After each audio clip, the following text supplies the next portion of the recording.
ओम सजात्म स्वरूप परम गुरु। अभी हम लोग मंगलाचरण कर रहे हैं और मंगलाचरण में पहली गाथा हमने स्टार्ट की है मंगलाचरण की। तो अभी मुद्रा और सत्समागम वो सॉरी निमेश वचन भाई, सतीश जी गाइड करने में मतलब भूल गए थे। वो बोला मैं रिकॉर्डिंग सुनूंगा, ये भी कभी अटेंड नहीं कर पाऊंगा। ओके। मुद्रा और सत्समागम कौन शुरू करेगा? वांचन ज्योतिष भाई, let us start with you.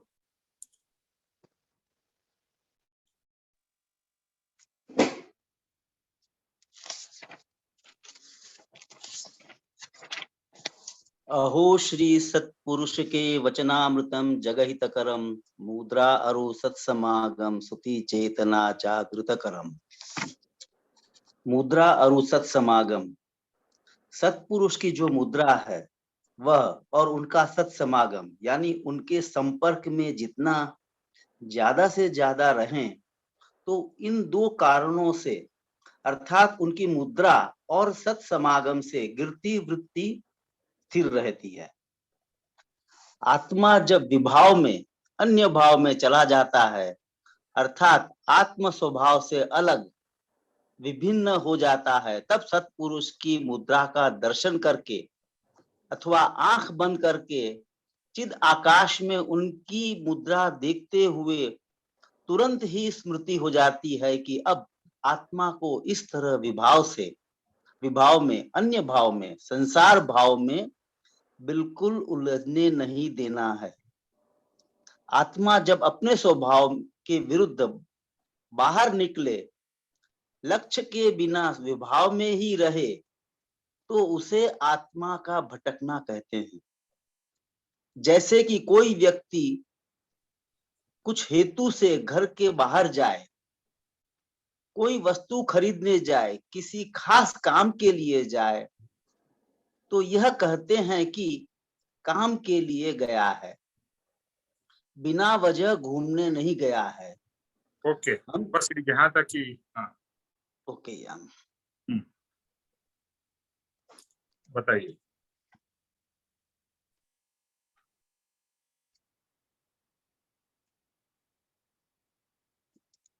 पापा जी कहते हैं कि सत्पुरुष की मुद्रा और उनका सत्समागम मतलब उनके संपर्क में जितना ज्यादा से ज्यादा रहेंगे तो हमारी वृत्ति गिरने से बच सकती है।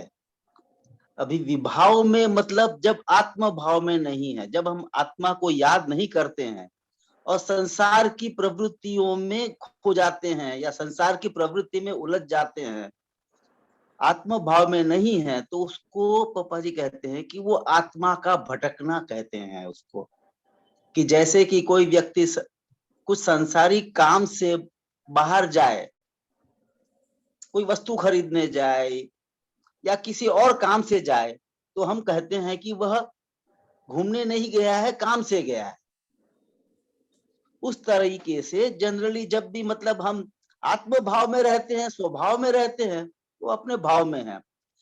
आत्म भाव से गिर करके संसार भाव में चले जाते हैं, तो कहते हैं कि वो आत्मा भटकने गया है, मतलब कोई उद्देश्य से बिना उद्देश्य के बाहर गया है। आत्मा का उद्देश्य स्वभाव में अपने भाव में रहना। तो ये पापा जी यहाँ पर ऐसा कह रहे हैं। ओके। मुद्रा और सत्समागम। जय सद्गुरुदेव वंदन। जय सद्गुरुदेव वंदन। मुद्रा और सत्समागम सत्पुरुष की मुद्रा है। और यहाँ पर मुद्रा और सत्समागम किसके बारे में कहा जा रहा है? तो कि मुद्रा वो भी सत्पुरुष की और सत्समागम वो भी सत्पुरुष का। तो ये दो चीज, एक्चुअली तीन चीजें हैं। अहो श्री सत्पुरुष के वचनामृतम जगहित करम मुद्रा अरु सत्समागम सुति चेतना जागृत करम। तो वचन के बारे में हमने लास्ट टाइम अपना सत्संग में लिया था। अभी आ रहा है मुद्रा और सत्समागम। बेसिकली ये तीन चीजें जरूरी है। सत्पुरुष के वचन, उनकी मुद्रा और उनका समागम सत्समागम। तो ये 3 चीज से क्या होता है, आत्मा जागृत होता है, जो इस पद के अंदर में कवर होगा। तो बहुत ही इंपॉर्टेंट है। एक्चुअली देखें तो बहुत सिंपल है कि हमें क्या करना है, सत्पुरुष को मिलना है, जानना है, पहचानना है, उनके वचन को ग्रहण करना है, उनकी मुद्रा को ऑब्जर्व करना है और उनसे समागम करना है, उनके कांटेक्ट में आना है। तो उससे गिरती वृत्ति स्थिर होगी और आत्मा की जागृति होगी। अभी हम देखते हैं कि हर समय हमारा आत्मा या हम आत्मा भाव में नहीं रह पाते हैं। हम हर समय भटकते हैं, यानी कि संसार के भावों में, संसार के विचारों में हमारा आत्मा भटकता रहता है। जैसे वो आप भूत प्रेत के पिक्चर में आता है ना, भटकती आत्मा, तो हमारा आत्मा भी ऐसा भटकता आत्मा है जो इधर उधर भटक रहा है, अपने स्वरूप में स्थिर नहीं है। और जब भी हम सत्पुरुष को याद करते हैं, उनकी मुद्रा को याद करते हैं, तो जैसे ही आंख बंद करने से या उनका फोटो आपके सामने हो, जैसे सब बहुत सारे लोगों ने किया होगा, मैंने तो किया है कि मेरे ऑफिस में एक तो जो मेरा लैपटॉप है उसके अंदर में भी जो मेन, जब भी लैपटॉप खोलते हैं तो वैसे पापा जी का चित्रपट, और मेरे ऑफिस के जहां मैं बैठता हूँ उसके सामने ही पापा जी का फोटो भी है और साइड में कृपाणु देव का भी। तो जैसे ही हम नजर लगती है और सत्पुरुष को देखते हैं या उनकी छवि को देखते हैं, उनकी मुद्रा को देखते हैं, तो ऑटोमेटिकली हम विभाव में से वापिस स्वभाव की तरफ आते हैं। तो ये जो प्रोसेस है, क्योंकि अनादिकाल से हमारी आदत है कि हम विभाव में ही रहते हैं, संसार भाव में रहते हैं या भटकते रहते हैं। लेकिन अभी एक होता है बिना वजह भटकना और एक होता है कुछ काम के लिए बाहर जाना। तो अगर हम कुछ काम के लिए, कुछ पर्पस के लिए, जैसे जॉब के लिए या पढ़ने के लिए या कुछ जरूरी चीजों को मार्केट में खरीदने के लिए, जैसे ग्रोसरी के लिए या सब्जी के लिए, उसके लिए जाते हैं, तो उसे हम भटकना नहीं कहेंगे, वो कुछ हेतु पूर्वक हम जा रहे हैं। तो इसका आगे भी आएगा। तो अभी नेक्स्ट कौन पढ़ना चाहेगा, सेकंड पार्ट? उमेश भाई, मेरे को भी जाना है ना, तो मैं पढ़ लूं एक बार। हाँ पढ़िए प्लीज। अच्छा,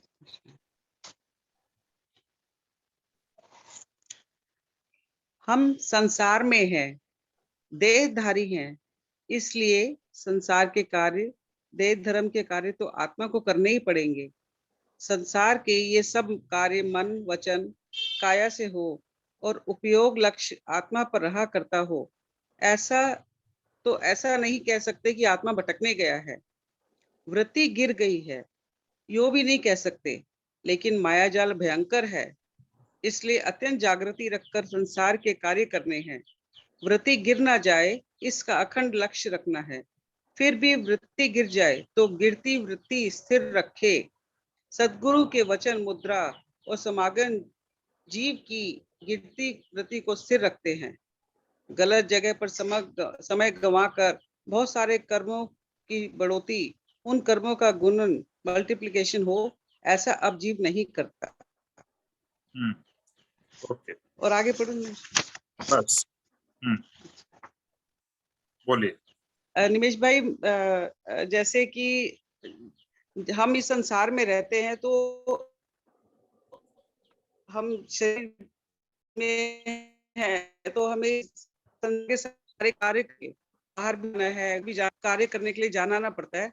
परंतु उसमें भी हम अगर मन वचन कर्म से अगर हम कार्य करें अच्छे उससे वृत्ति से, तो हम ये नहीं कह सकते कि हम सिर्फ ऐसे ही घूमने गए हुए हैं, आत्मा मतलब भटक रही है। परंतु ऐसे में कभी कभी हमारी वृत्ति गिरने के चांस पूरे हो जाते हैं। सरकमस्टेंसेस ऐसे होते हैं कि हम कभी कभी अपने आप से भटक जाते हैं अपनी आत्मा की आवाज से, और इसके लिए फिर हमें सत्पुरुष का समागम ये बहुत जरूरी है, जिससे कि उनके वचन और उनकी मुद्रा ध्यान में रखते हुए हम अपनी वृत्ति को, जो हमारी वृत्ति गिर रही है, उसको हम स्थिर रख सकते हैं उनके वचनों को याद करके। और इसी वजह से हमें हर वक्त सत्संग में रहना बहुत जरूरी है, या सत्पुरुष के वचनों को याद करना, या बुक्स रीडिंग करना, या उनकी बातों को ध्यान में रखना बहुत जरूरी है। वरना तब उससे फिर ये नहीं कह सकते कि हमारे जो कर्म है वो बहुत गिरते चले जाएंगे या उनकी बढ़ोतरी हो जाएगी इसी संसार के अंदर। तो हमारा आत्मा का लक्ष्य हमें पाने में हमें बहुत हेल्प मिलती है उससे। कर्म मल्टीप्लाई नहीं होंगे, ये है मेरा मानना। ओके, तो जैसे बताया कि हम संसार में है, यानी कि हमने संसार का त्याग नहीं किया है, संन्यास नहीं लिया है, तो संसार में है तो हमारी रिस्पॉन्सिबिलिटीज है और रिस्पॉन्सिबिलिटीज को हमें पूरा करना है। शरीर है तो शरीर को खाना भी देना पड़ेगा, कपड़ा भी लगेगा, शरीर को रहने के लिए जगह लगेगी, यानी ये सब चीजों के लिए हमें कुछ न कुछ कार्य करना पड़ेगा। और वह कार्य करते हुए अगर हमारा लक्ष्य रहे कि मैं आत्मा हूं, हर समय अगर ऐसा लक्ष्य रहता है तो हम अपने आप को वृत्ति गिरने से बचा सकते हैं, या हम अपने आप को एलिवेटेड रख सकते हैं। यानी आत्म भाव में रहकर, जैसे ज्ञानी पुरुष है, ज्ञानी पुरुष से हमें क्या सीखने को मिलता है कि कोई भी काम करो आत्म भाव में रह के हम कर सकते हैं। अभी हमारे को आत्मा का साक्षात्कार नहीं हुआ है, इसके लिए हम आत्म भाव में रह के कोई कार्य नहीं कर पाते। लेकिन अगर लक्ष्य भी रखा जाए कि मैं आत्मा हूं, ये संसार की मेरी रिस्पॉन्सिबिलिटीज है, मैं पूरा कर रही हूं, लेकिन इसमें मुझे विभाव में चला नहीं जाना है, समता में रहकर मुझे ये जो भी कार्य है वो करने हैं। तो हम कहेंगे कि वृत्ति नहीं गिरी, और जैसे ही विभाव हो गए, गुस्सा आ गया, लोभ आ गया, काम, वासना, ये सब अलग अलग प्रकार की विभाव हमारे अंदर उत्पन्न हो जाते हैं संसार के काम करते करते, तो कहेंगे कि वृत्ति गिर गई है, जो आगे एक्सप्लेन किया जाएगा। अभी जैसे हम कहा कि आत्मा को लक्ष्य में रख के अगर हम कोई भी कार्य करते हैं तो वहां पर कर्म बंधन कम होंगे। लेकिन पापा जी ने कहा है कि ये संसार की माया जाल बहुत डेंजरस, जैसे शिकारी जाल बिछाता है, ऐसी माया ने चारों तरफ हमारे तरफ जाल बिछा के रखी है, और कहीं एक स्टेप भी हम चुके तो हम वो माया के जाल में फंस जाते हैं, और फिर से हम विभाव में चले जाते हैं, अपने आप को भूल जाते हैं कि मैं आत्मा हूँ, वो सब चला जाता है, और हम सर्कमस्टांसेस के हिसाब से हमारा बिहेवियर होने लगता है। तो ये जो गिरती वृत्ति जो आगे भी आएगा कि हमारे को एक बैलेंस में, अपने समता भाव में और शांत भाव में रहकर सब काम करने, ये बहुत ही इम्पोर्टेंट है। और आप अपने आप को भी कह सकते हो कि मैं जो भी कार्य करूंगा समता भाव में रहकर और शांत भाव में रहकर, आनंद भाव में रहकर मैं कार्य करूं। तो ये अपने आप को बार बार कहते रहना है कि मैं आत्मा हूं, तो आत्मा का गुण है शांति, समता, आनंद, तो मुझे वो गुण में रहकर काम करना है। देखो, आप गुस्से में रहकर भी काम कर सकते हो और आप शांत रहकर भी काम कर सकते हो, चॉइस इज योर्स। लेकिन अगर आपने विभाव में रहकर कोई भी काम किया तो आपका कर्म का मल्टीप्लिकेशन वहां होता जाएगा, और वही कार्य अगर आपने शांत होकर के किया तो कर्म आपके कट होते जाएंगे। तो काम तो वही कर रहे हैं, लेकिन आपके अंदर के भाव क्या है वो बहुत ही इंपॉर्टेंट है। तो काम करते समय या कुछ भी करते समय लक्ष्य यही रहे कि मैं आत्मा हूं और मेरा स्वभाव है शांत रहना, समता में रहना, आनंद में रहना। तो ये जो भी काम करूं मैं इस गुणों को याद रख के कार्य, तो फिर हमारा कल्याण ही होता जाए। ओके, आगे का पैराग्राफ कौन पढ़ेगा अभी?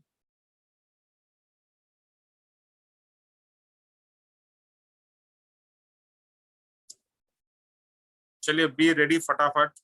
Okay sweetie ji, we will go to you.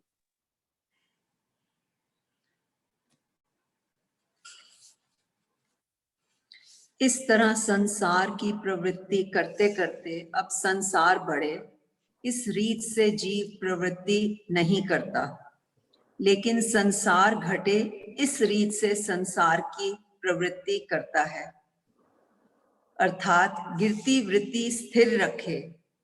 ऐसा जब कहें तो हम अगर यूं समझ लें कि 24 घंटे आंख बंद करके हमें अर्थात आत्मा को स्वभाव में रहना है, और जब गिर जाएं तब सत्पुरुष आवाज लगानी है, तो यूं शब्दादिक का लिटरल अर्थ ना लेकर ऐसा अर्थ ले कि काम के लिए 24 घंटों में से काफी सारे घंटे संसार की अलग अलग क्रियाएं करनी पड़ती हैं। तब उन क्रियाओं को करते हुए मैं आत्मा हूँ ऐसा मन में बोलते रहना है। पूर्व कर्म के कारण ये कार्य है, उसे क्षय में ले जाने के लिए, उस कर्म की निवृत्ति के लिए ये करना जरूरी है। जब संसार में लीन हो जाते हैं, व्यवसाय के कारण, अनेक टेंशन के कारण, बच्चों के कारण और पत्नी नहीं हो तो उसके मोह के कारण, ऐसे अनेक अलग अलग मोहनीय कर्म के उदय में जीव यदि आत्मा को एकदम भूल जाए और 2 दिन, 4 दिन या महीनों तक आत्मा याद ना आए, तो यूं समझ सकते हैं कि सत्पुरुष की मुद्रा याद नहीं आई, इसलिए जीव गिर गया है। मुद्रा सामने हो तो फिर गिर नहीं सकता। ओके। सो यहाँ गुरु के वचन ये समझाना चाह रहे हैं कि मोहनीय कर्म, हम मोह में बहुत फंस जाते हैं। मोह हमारी डिजायर्स, हमारी इच्छाएं, हमारी वासनाएं इतनी हैं, वो चाहे किसी स्थिति के लिए हो, कोई ऑब्जेक्ट के लिए हो, या किसी वस्तु के लिए, या किसी व्यक्ति के लिए हो, हम उनमें ऐसे फंस जाते हैं कि ना हमें ये याद रहता है कि मैं यहाँ क्यों आया हूँ और मैं क्या कर रहा हूँ, जो मेरा कार्य है या जो मेरे प्रारब्ध के कर्म हैं, मैंने उनको काटना है, और जो मैं काट रहा हूँ या जो मुझे काटने हैं, जैसे मेरे नियमित कर्म हैं, वो तो मुझे करने ही हैं। और अगर ये मुझे समझ आता है कि मैं आत्मा हूँ और मैं सत चित आनंद हूँ, और ये अगर मैं भूल जाऊं दिनों तक और अपने कार्यों में लगा रहता हूँ, भौतिक जीवन के जो अर्थ, काम, मोक्ष के लिए छोड़ के अपने अर्थ के व्यवसाय में लगा रहता हूँ, तो इससे मेरा कल्याण बिल्कुल भी होने वाला नहीं है। जैसे आपने बताया कि साक्षी बनकर हर समय मैं ये जानूं कि मैं एक सच्चित आनंद, एक आत्मा हूँ, मेरे को वो स्थिति में रहना है। अगर ये मैं भूल जाता हूँ तो ये मैंने सिर्फ अपने स्व को नहीं भूला, अपने गुरु को भी भूल गया। उनकी वचनों को तो दूर, उनकी मुद्रा को भी मैंने याद नहीं किया।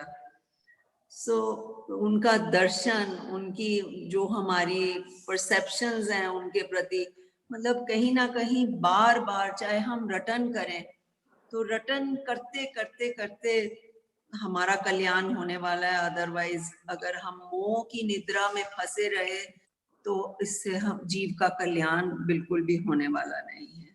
और भूलने का तो जीव का स्वभाव है।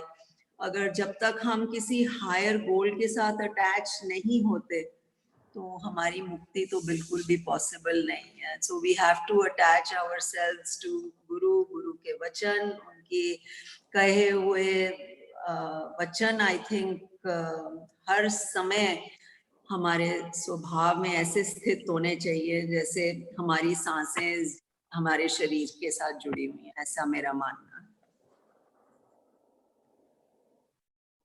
ओके। तो जो अभी बात हुई कि संसार में हम कर्म लेके आए हुए हैं, तो हमें कर्म को जस्टिस देना पड़ेगा, काम करना पड़ेगा, बच्चों की देखभाल रखनी पड़ेगी, अगर आप परिवार है तो परिवार की देखभाल रखनी पड़ेगी, और जो भी हमारे कार्य है उसे करना तो पड़ेगा ही, उसे हम भाग नहीं सकते। लेकिन वो करते समय, अभी यहाँ पर ट्रिक यही है कि ये सब करते समय अंदर में क्या भाव चलते या अंदर में क्या हमें सेटिंग करनी है, ऐसी सेटिंग करनी है हमें जो गुरु के द्वारा ही पॉसिबल है और गुरु की भक्ति से, उनकी श्रद्धा से ये पॉसिबल होती है कि बाह्य में काम भले हम जो भी कर रहे हैं वो करें। और जैसे यहाँ पर लिखा है कि ऐसा नहीं है कि हम 24 घंटे आंख बंद करके मंत्र स्मरण कर सकते हैं या ध्यान लगा सकते हैं, वो पॉसिबल नहीं है, क्योंकि हमारे जो भी घर संसार है उसे भी हमें जस्टिस देना है। तो हर समय हम, बट एक कार्य हम जरूर कर सकते हैं कि जितना समय मिले, हर एक कार्य जब भी हम करते हैं तो इन बिटवीन हमको गैप मिलती है। ऐसा कभी नहीं होता है कि हम 24 घंटे बिजी रहते हैं, ऐसा पॉसिबल ही नहीं। कोई भी कितना भी बड़ा आदमी क्यों ना हो, नरेंद्र मोदी क्यों ना हो, प्रेसिडेंट या प्राइम मिनिस्टर हो, हर एक के पास में कुछ ना कुछ फुर्सत की समय मिलती है। और पूज्य पापा जी ने एक बहुत ही अच्छा प्रोसेस बताया है कि हर 1 घंटे या हर 2 घंटे में 5 मिनट के लिए टेक अ ब्रेक। उस समय आपके समक्ष पापा जी का या कृपाणु देव का चित्रपट या फोटो देखो, मंत्र स्मरण करो, अपने आप को शांत करो, याद करो कि मैं आत्मा हूँ, मैं आत्मा हूँ, मैं आत्मा हूँ। तो ये करने से क्या होगा, फिर से जो हमारी वृत्ति इधर उधर भाग रही है, हमारा मन और हमारे विभाव हो रहे हैं, उसमें से हम अपने आप को वापस ला सकेंगे। सो ये टेक्निक बहुत ही इम्पोर्टेंट है। और जहां जहां पर हो, अपने ज्ञानी के वचन हमें लिख के रखने। पापा जी का ही एग्जाम्पल ले तो पापा जी क्या करते थे कि जो उनका ऑफिस का डेस्क होता था, पहले जमाने में आपको पता है कि टेबल होता था, उसके ऊपर कांच का ग्लास होता था, आज भी कई जगह होता है। तो वो क्या करते थे, कृपाणु देव के वचन लिखकर ग्लास के नीचे रख देते थे। तो जैसे ही नजर पड़ती थी तो तुरंत वो वचन याद आते थे।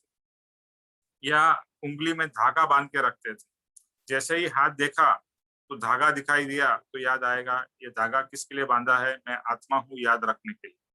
तो इस तरह से छोटी छोटी चीजों से, जैसे मैंने बताया कृपाणु देव का या पापा जी का फोटो ऐसी ऐसी जगह पे रखिए जहां पर आपकी दृष्टि बार बार जाती है, और जैसे ही दृष्टि आपकी जाएगी, फिर से जहां हम इधर उधर भटक रहे हैं, वापस अपने आप को बैक टू आत्मा में ला सकेंगे। तो ये मन में बार बार अपने आप को रिपीट करना है। अभी मुझे ये विचार आया कि कितनी बार मुझे बोलना है मैं आत्मा हूँ, मैं आत्मा हूँ। तो तब तक बोलते रहना है जब तक मैं आत्मा हूँ अपना स्वभाव न हो जाए, यानी आप आत्म स्वभाव में स्थित न हो जाओ। उस समय तक आपको मैं आत्मा हूँ, मैं आत्मा हूँ का रटन या मंत्र बोलते ही रहना है। जैसे कोई बच्चा पूछे कि मुझे टेबल्स या एबीसीडी कब तक याद करनी है, तो हम क्या बोलेंगे, जब तक तुझे बराबर याद नहीं हो जाती है, और रात को भी उठा के भी अगर तेरे को पूछा जाए और तू बोल सके, तो कहेंगे कि तब तक तुझे एबीसीडी या टेबल्स या जो भी है वो तुझे याद करने। तो अनादिकाल से मैं शरीर हूँ, मैं शरीर हूँ, ये इतना हमारे अंदर में घुस गया है कि उसको निकालने के लिए ये मैं आत्मा हूँ, मैं आत्मा हूँ, शुरू से लेकर एंड तक एक ही एक्चुअली इंपॉर्टेंट चीज है, क्या, मैं आत्मा हूँ। तो शुरुआत में भी मैं आत्मा, आगे प्रोग्रेस होते हुए भी मैं आत्मा, आगे जाते हुए भी मैं आत्मा। तो मैं आत्मा, एक तो वचन तो बहुत छोटा ही है, लेकिन ये आत्मसात हो जाना चाहिए आपको। जैसे परम कृपाणु देव की जो दशा में पहुंच गए थे, तो वहां पर उन्हें मैं आत्मा हूं बोलने की जरूरत नहीं थी, क्योंकि हर समय मैं आत्मा हूं उसकी जागृति थी, फिर याद करने की जरूरत नहीं। जैसे आज आपकी और मेरी जागृति यह है कि मैं निमेश हूँ, तो मुझे क्या बोलना पड़ता है मैं निमेश हूँ, मैं निमेश हूँ? नहीं बोलना पड़ता, क्योंकि स्वभाव में आ गया है। रात को भी उठा के अगर पूछा जाए तो कोई भी बोलेगा निमेश, बूम आवाज देगा, तुरंत मैं खड़ा हो जाऊंगा, कौन है, क्या हो गया। तो ये एक सबकॉन्शियस लेवल में चला गया है, लेकिन मैं आत्मा हूँ वो सबकॉन्शियस लेवल पे नहीं गया, अभी भी एक ऊपर के बुद्धि के लेवल पे है या कॉन्शियस लेवल पे। तो ये इतना ही अंदर तक चला जाना चाहिए कि मैं आत्मा हूँ पक्का हो जाए। और जब तक नहीं होता है अपने आप को रिमाइंड करते ही रहना पड़ेगा, मैं आत्मा हूँ, मैं आत्मा हूँ। और इसमें कौन करेगा? तो सत्पुरुष के वचन, उनकी मुद्रा और उनका सत समागम। और जैसे अभी बात हुई कि ये संसार है और संसार का माया जाल है और मोहनीय कर्म का उदय है, तो मोहनीय कर्म हमें इतना आत्मा से दूर ले जाता है। सिर्फ मोहनीय कर्म एक ही काम करता है, क्या? हमें अपने आत्मा से दूर ले जाता है और उसमें वहां पर हमें फंसा के रखता है। और हमें लगता है कि हम कोई भी बाह्य की चीज जो करते हैं उसमें हम इतने ओतप्रोत हो जाते हैं, इतने इन्वॉल्व हो जाते हैं कि आत्मा वात्मा सब भूल जाते हैं। और कभी कभी तो दिनों तक, महीनों तक हम भूल जाते हैं कि मैं आत्मा हूँ। फिर याद आता है, अरे बाप रे बाप, मैं आत्मा हूँ, वो तो मुझे याद ही नहीं आया। मैं काम में इतना बिजी हो गया और भूल गया अपने आप को कि मैं आत्मा हूँ। तो जब तक और जितने समय हम भूल गए हैं, तो ये हमें ध्यान में आएगा कि हमने सत्पुरुष की मुद्रा को याद नहीं किया। क्योंकि अगर सत्पुरुष की मुद्रा या वचन या उनके समागम के कोई पल को अगर हम याद करते थे, तो फिर से हमारा आत्मा बैक टू जो आत्मा की जो जगह है, आत्मा स्वभाव में रहना, उस तरफ आते थे। और अगर नहीं है तो सत्पुरुष को भूल गए, अपने आप को भूल गए, उनकी मुद्रा वचन समागम को भूल गए। Okay, who will do next?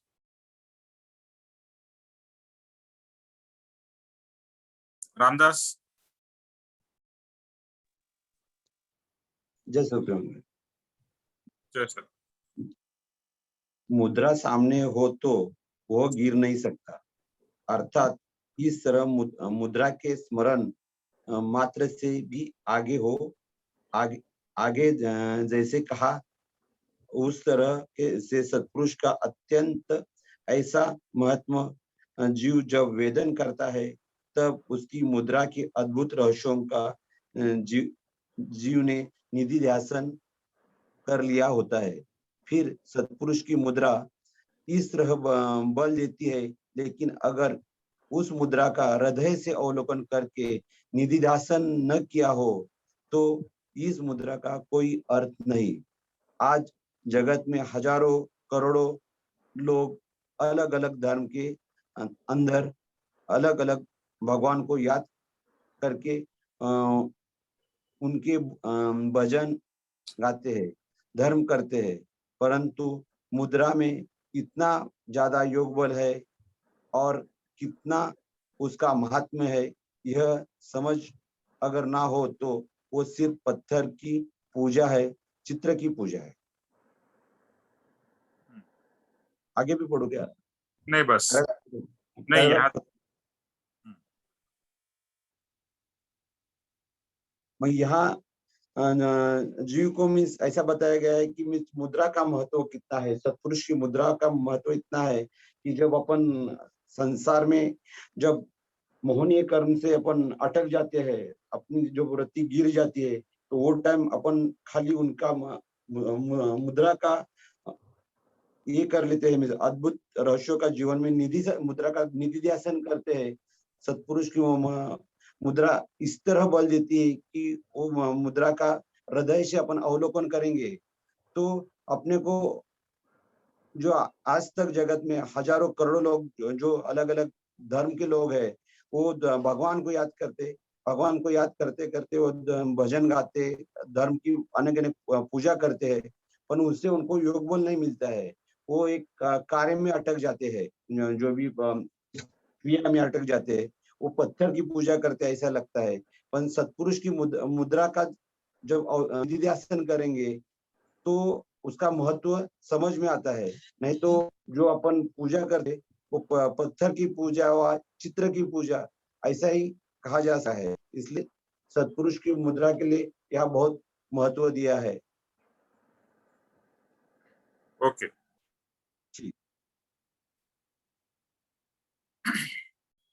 तो मुद्रा, देखो ये तीन मैजिकल चीजें हैं, ये बार बार आएगी, वचन, मुद्रा, सत समागम। Only we require three things, सत्पुरुष ऑब्वियसली, और सत्पुरुष के अंदर के क्या चीज, तो वचन, मुद्रा और सत समागम। तभी यहाँ पर मुद्रा की बात हो रही है। तो मुद्रा के अंदर में कुछ अजीब ही, उनकी मुद्रा में अजीब ही कुछ खिंचाव है। देखो आप कृपाणु देव की ओरिजिनल जो बहुत फोटोशॉप वगैरह नहीं की गई है, या पप्पा जी के कुछ फोटोज या चित्रपट देखोगे तो एक अजीब तरह का उनमें करुणा भाव, एक प्रेम, एक वैराग्य, वितरागता हमें दिखाई देती है। सो दैट डिटैचमेंट, जो हम वैराग्य की बात करते हैं, आप कृपाणु देव का चित्रपट देखो तो एकदम ऐसा लगता है कि उनको कोई संसार की एक चीज मात्र की इच्छा नहीं है, उनके चेहरे पे से लगता है। इसी तरह से पप्पा जी का फोटो देखे तो उनकी मुद्रा में हमें प्रेम, आनंद, करुणा दिखती है। तो इस तरह से हमें उनके मुद्रा के अंदर में अलग अलग आत्मा के गुणों का दर्शन होता है। और निधि ध्यासन, कोई बताएगा निधि ध्यासन का क्या मीनिंग है? ये निधि ध्यासन शब्द आया है ना,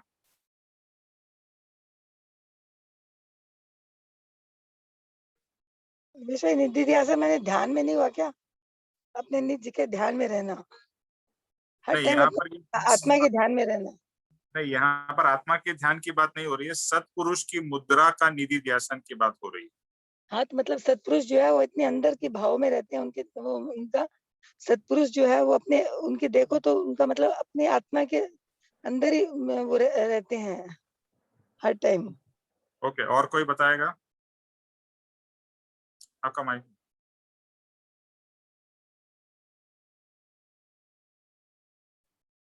क्विक क्विक।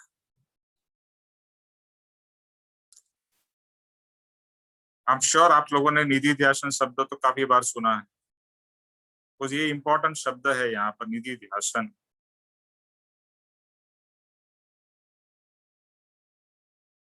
बताइए, एनीवन एल्स?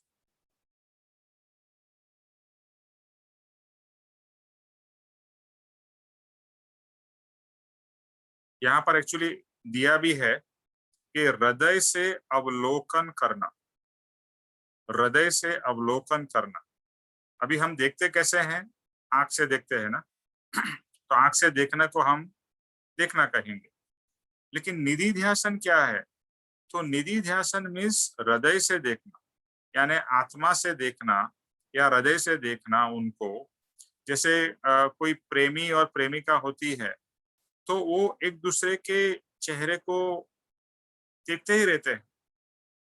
आपने देखा होगा आपके रियल लाइफ के एक्सपीरियंस से, या फिर मूवीज में देखा होगा, या और कहीं पढ़ा होगा, सुना होगा। तो यू आर जस्ट लुकिंग, तो क्या आप वहां पर चेहरे को देख रहे हैं? नहीं, चेहरे को नहीं देख रहे हैं, बट वो व्यक्ति के व्यक्तित्व को देख रहे हैं। या यहाँ से यहाँ पर ये कहे कि निधि ध्यासन में हम उनके आत्मा का ध्यान कर रहे हैं, या उनके आत्मा को देख रहे हैं, या उनके आत्मा के गुणों को जो उनके चेहरे पर दिख रहे हैं। जैसे अभी हमने एक्सप्लेन किया ना कि कृपाणु देव में आपको वितरागता, वैराग्य, उदासीनता, ये सब एकदम दिखती है। पापा जी के चेहरे में आनंद और सुख और प्रेम की हमें झलक मिलती है। ये तो एक आंख से देखा, लेकिन हृदय से उसका और उसके ऊपर में हम ध्यान करते रहे। देखो ऐसा आपको, आप जब भी ध्यान करना चाहो ना, तो एक अच्छी प्रैक्टिस क्या है मालूम है? कि कृपाणु देव हो या पापा जी हो, उनका फोटो आपके सामने हो और सिर्फ उनको देखते रहो। जस्ट ऑब्जर्व हिम, बिना आंख बंद किए देखते रहो बस, कंटिन्यूअस। तो आपके अंदर से भी कुछ भाव उत्पन्न होंगे।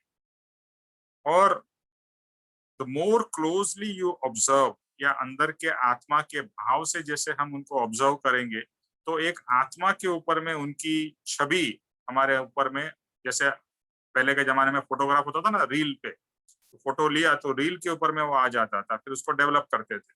इसी तरह से ये फोटो जो है अपने आत्मा में अंकित हो जाती है। तो ये निधि ध्यासन है कि जो हृदय से, और उसके एक एक मुद्रा, अलग अलग मुद्रा, एक ही मुद्रा में तो नहीं बैठे हैं, अलग अलग मुद्रा है, अलग अलग मुद्रा। इसके लिए प्रत्यक्ष सदगुरु का महत्व और भी ज्यादा क्यों है? क्योंकि प्रत्यक्ष सदगुरु को हम देख सकते हैं। आज हम कृपाणु देव को देख नहीं सकते हैं, उनका फोटो है। देखो फोटो में देखना इज ऑल्सो वेरी गुड, लेकिन अगर वो पर्सन लाइव हो और लाइव में उनकी मुद्रा देखने को मिले, तो वो तो मतलब समथिंग डिफरेंट है ना, एक अलग ही लेवल का निधि ध्यासन हो सकता है। तो इसीलिए प्रत्यक्ष सद्गुरु का महात्म्य इतना ज्यादा है, क्योंकि जो साक्षात उनमें भगवान प्रकट हुए हैं, वो भगवान के दर्शन हम उनके अंदर कर सकते हैं, उनकी मुद्रा में कर सकते हैं।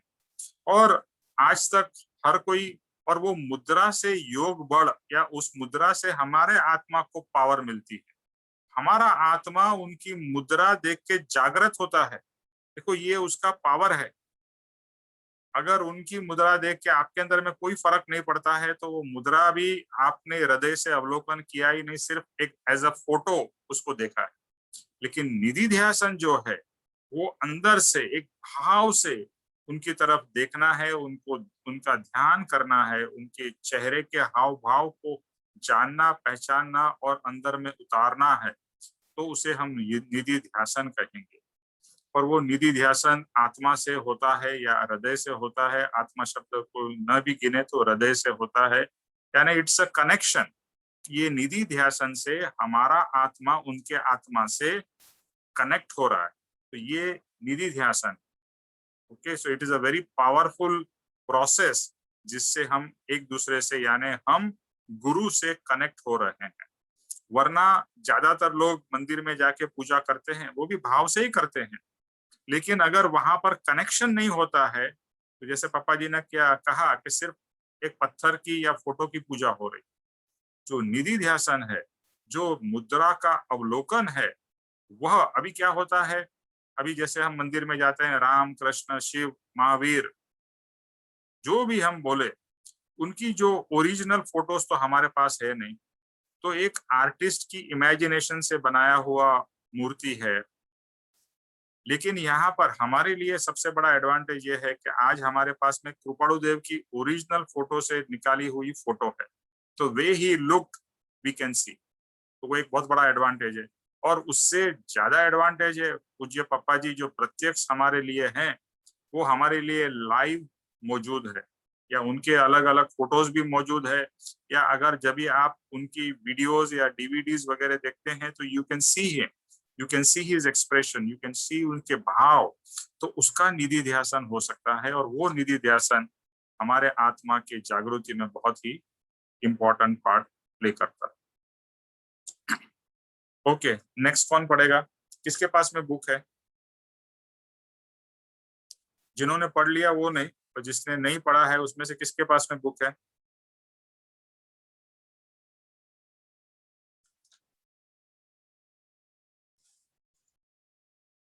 किसी और के पास में बुक नहीं है? ये घबराइए मत कि मैं कैसे बोल सकती हूँ या बोलूंगी। सबने अपने भाव एक्सप्रेस करने, और उसमें आपका ही आत्मा का प्रकाश होगा। तो और किसके पास में बुक है?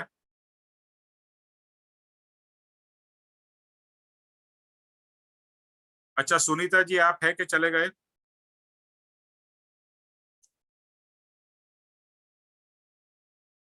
I think she is not. हूँ निमेश भाई, मैं हूँ।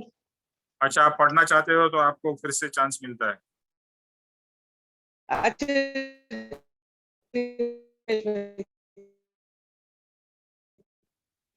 सॉरी, आपका वॉइस क्रैक हो गया।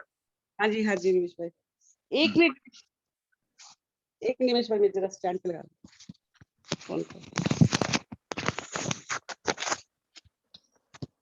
निमेश भाई जरा पेज नंबर प्लीज बताएंगे जरा। हाँ, कोई बता सकता है निमेश भाई। सुनीता जी को page page number? Page number 17 Sunita, the second paragraph. 17। हाँ 17। ओके, अब यहाँ सत्पुरुष की, अच्छा जी, 1 मिनट में पढ़ती हूँ।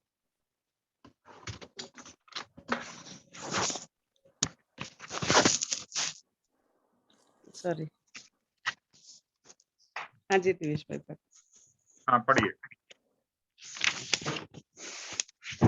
अब यहाँ सत्पुरुष की मुद्रा की बात जब करते हैं, तब सत्पुरुष की पहचान के साथ उस मुद्रा के ऊपर कैसे कैसे लक्षण, कैसी कैसी रेखाएं और कैसे कैसे भाव अंकित हुए हैं, इसका ख्याल आता है। उस मुद्रा को देखते हुए एक ही विचार आता है कि वे राग रहित, द्वेष रहित, कसाय, दोष रहित है, शांत है, सौम्य है। बस उनके जैसा बनना है, उनके जैसा बनना है। सपने संसार में कहीं भी फंसना नहीं, लुप्त नहीं होना है। इस तरह सत्पुरुष का अत्यंत ऐसा महात्म्य वेदन कर लेने के बाद उनकी मुद्रा यदि लक्ष्य के सामने रहे तो तुरंत ही जीव जहाँ विभाव में गिरा है वहां मुद्रा के बल से विभाव में से स्वभाव में जाने का प्रबल पुरुषार्थ करके स्वभाव की ओर जाता है। और फिर जैसे जैसे सत्पुरुष के विशेष परिचय में रहते हैं, वे यदि दीक्षित न हो, मुनि न हो, संसारी हो अथवा मुनि हो, तो भी दोनों जगह पर रोजाना जीवन में उनका आचरण वर्तन कैसा है यह भी देखने में मिलता है। ऐसे अनेक प्रसंग हमें जानने को मिलते हैं कि जिन प्रसंगों में एक सामान्य व्यक्ति आग बबूला हो जाता है, एक का दो कर देता है, राग से अथवा द्वेष से, काम वासना से अंधा हो जाता है, ऐसे प्रसंगों में वे कितने शांत और स्थिर रहते हैं, जबकि हमें निमित्त मिलते ही कैसा क्रोध उत्पन्न होता है। लोभ में तन्मय होकर पूरी दुनिया को मैं समेट लूं, ऐसी लोभावृत्ति उत्पन्न होती है। जहां जहां जो जो दिखता है उसे मेरा है करके ले लेते हैं। या तो काम वासना उत्पन्न होते ही ऐसी विवशता आ जाती है कि जब तक काम वासना संतुष्ट न हो तब तक जगत का कोई भी पदार्थ नहीं भाता।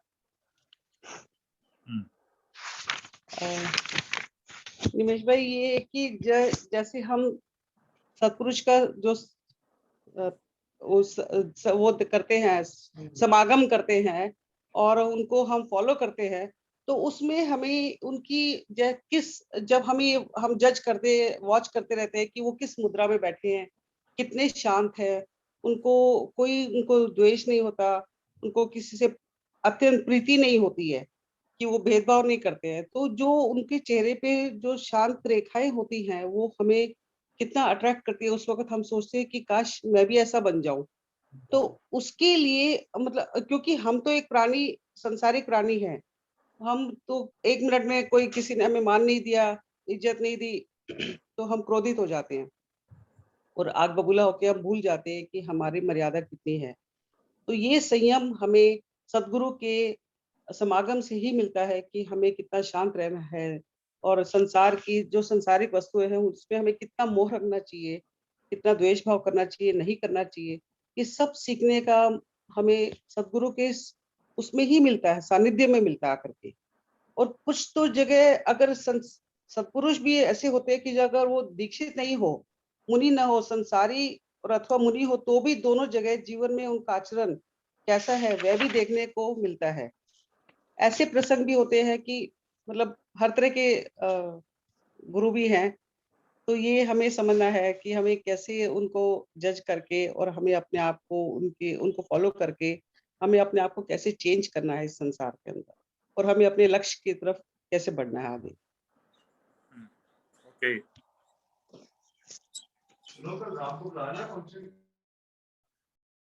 ओके, तो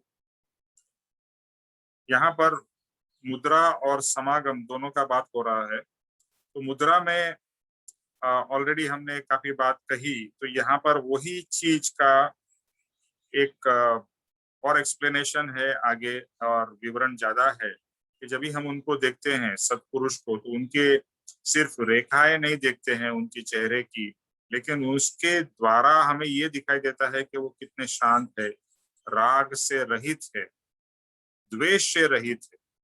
हमारा सबसे बड़ा प्रॉब्लम क्या है, हम राग करते हैं, द्वेष करते हैं। राग मतलब कोई हमें प्रिय है उसको हम चाहते हैं, और कोई हमें अप्रिय है उससे हमारी दुश्मनावट। तो ये राग और द्वेष व्यक्ति, चीजों, प्रसंगों से हमारा चलता ही रहता है, और ये राग और द्वेष की वजह से ही हमारा कंटिन्यूअस कर्म बंधन होता रहता है। लेकिन सत्पुरुष राग से भी रहित है, द्वेष से भी रहित है, तो वो तो मतलब इतनी हाई लेवल पे पहुंचे हैं। और वह उनका देखो अपने अंदर में देखने की दृष्टि होनी चाहिए। तो ज्ञानी मिलेंगे और एक साधारण व्यक्ति उनको नहीं पहचान सकता है, लेकिन भक्त होगा वो ज्ञानी को अवश्य पहचान लेगा, या जो जिज्ञासु होगा, मुमुक्षु होगा, वो ज्ञानी को देखने से ही उनको उसके प्रति उसमें एक प्रीति भाव उत्पन्न होगा, और उनके समागम से या उनके क्लोज इंटरेक्शन से वो देख पाएगा कि ये राग रहित रहते हैं, द्वेष रहित रहते हैं, जो हो रहा है उसको कितनी सहजता से एक्सेप्ट कर लेते हैं। जबकि मेरे केस में क्या होता है कि मैं कोई भी चीज होती हो तो मैं एक्सेप्ट नहीं कर पाता, और हर समय उस चीज से या सरकमस्टांसिस से मैं लड़ने की और झगड़ने की कोशिश करता हूँ। फिर जैसा बताया, शांत है, सौम्य है, प्रेम है, आनंद है। और दूसरा क्या है कि हम हर समय संसार की चीजों में इन्वॉल्व हो जाते हैं, उसमें घुस जाते हैं और हमें पता ही नहीं चलता। यानी हम इतने उसमें ओत-प्रोत हो जाते हैं, इतने उसमें बहाव में बहे जाते हैं कि हम सब कुछ भूल जाते हैं। जैसा बताया, आत्मा हूँ, ये सब सब सब हमारे दिमाग से चला जाता है। लेकिन अगर उनकी मुद्रा हमारे लक्ष्य में रहेगी तो अवश्य जो हम संसार में डूब रहे हैं उससे ज्ञानी के वचन और उनकी मुद्रा हमें वहां से बाहर निकलने में मदद रूप होगी। और इसीलिए जो एग्जाम्पल बताया कि अगर ज्ञानी के फोटो आपके सामने हो, जहां बार बार आपकी नजर पड़ती हो, तो विभाव में तो हम तो हर समय रहते हैं, लेकिन जैसे ही उनके चित्रपट या उनका फोटो देखेंगे तो तुरंत उनकी याद आएगी और विभाव में से हमें वापिस स्वभाव में आने का एक प्रोत्साहन मिलेगा और एक क्या कहते हैं, एक निमित्त मिल जाएगा। क्योंकि जैसा ही उनको देखा तो निमित्त आ गया कि भाई मुझे स्वभाव में रहना है, मुझे विभाव में नहीं जाना है। और ज्ञानी दोनों तरीके के हो सकते हैं, संसारी भी ज्ञानी हो सकते हैं और जो मुनि बन गए हैं वो भी ज्ञानी हो सकते हैं, कोई भी हो सकते हैं। और हमारे लिए, मैं एक साधारण संसारी की बात करूं तो उनके लिए एक संसारी ज्ञानी ज्यादा उपयोगी, ऐसा मेरा मानना है। क्यों? क्योंकि वो भी मेरे तरह संसारी है, वो भी उनका परिवार है, उनका बिजनेस है या जॉब है, सब कुछ है। तो उनसे मुझे प्रेरणा लेना ज्यादा इजी पड़ता है।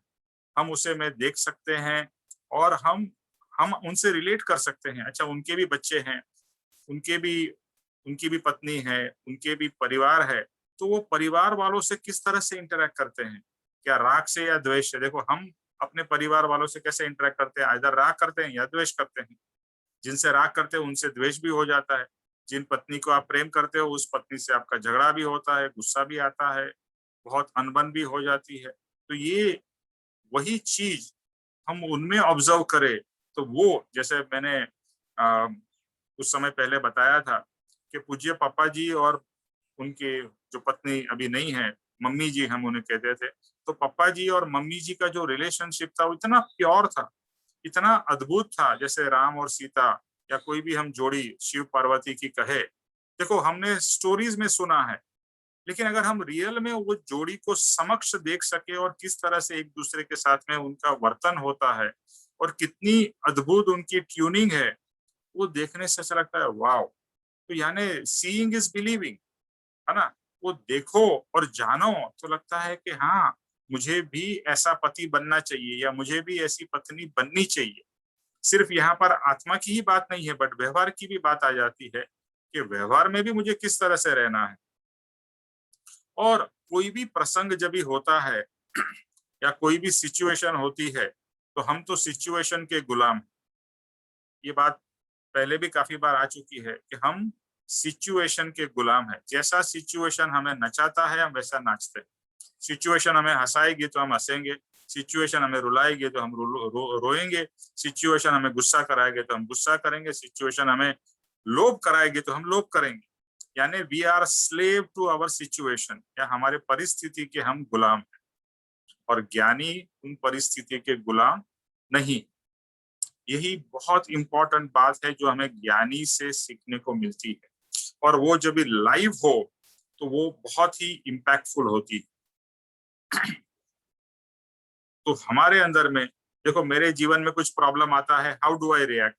और मैं ज्ञानी को ऑब्जर्व करूं, उनके जीवन में भी प्रॉब्लम नहीं आते, ऐसा तो नहीं है ना, आते हैं ना। जैसे बताया, अगर उनका भी संसार है तो हमारे जैसा ही उनके भी कुछ ना कुछ इश्यूज आता है, कोई बीमार होता है, किसी की शादी होती है, ये सब प्रसंग जो चलते हैं जीवन में, संसार में, वो सब उनके भी चल रहे हैं।